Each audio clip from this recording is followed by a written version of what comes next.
The footage was grainy, but the sound was unmistakable. My own voice, screaming for help. I froze in place, staring at the flickering security monitor in the corner of my small apartment. The date stamp in the corner of the screen read August 14th, 11:37 p.m. My stomach dropped. That was tomorrow night.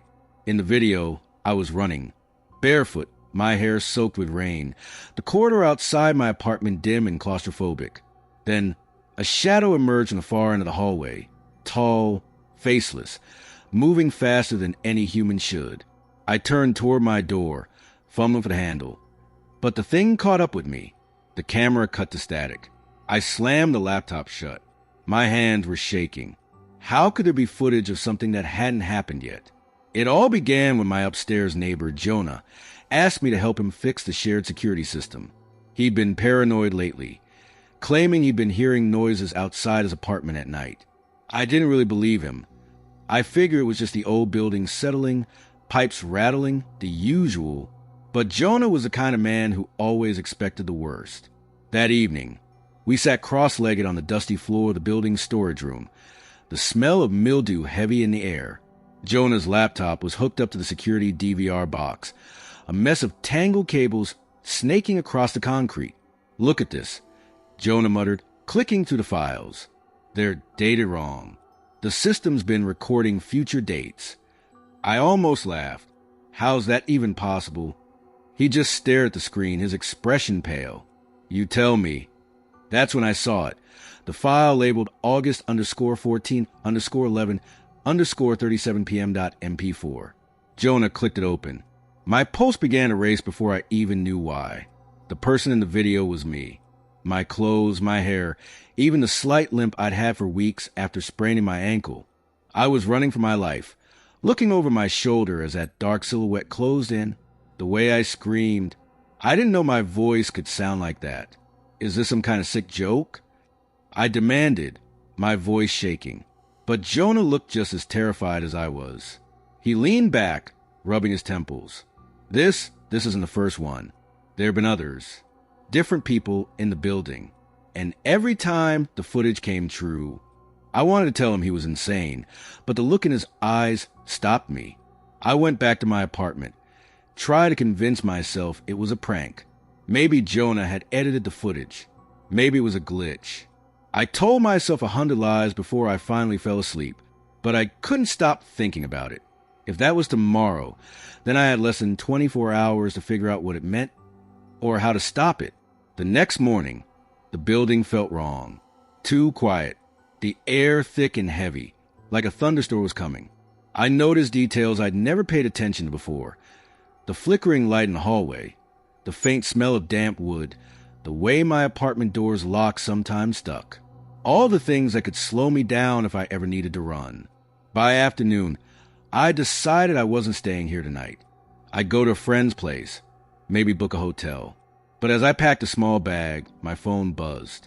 It was a text from Jonah. "Don't leave. It makes it worse." I stared at the screen, dread curling in my stomach. I called him, but he didn't answer. The hours dragged. Every noise in the hallway made me jump.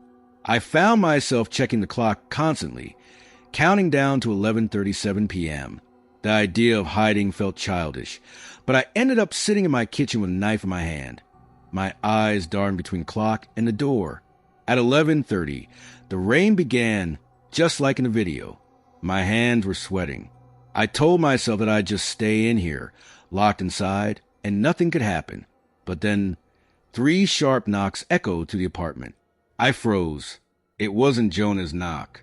It wasn't anyone's I recognized. The knocks came again, louder this time.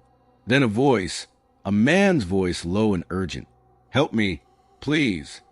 Against every instinct, I walked to the peephole. The hallway beyond was empty. The handle rattled violently. Panic surged through me. I stumbled back, gripping the knife.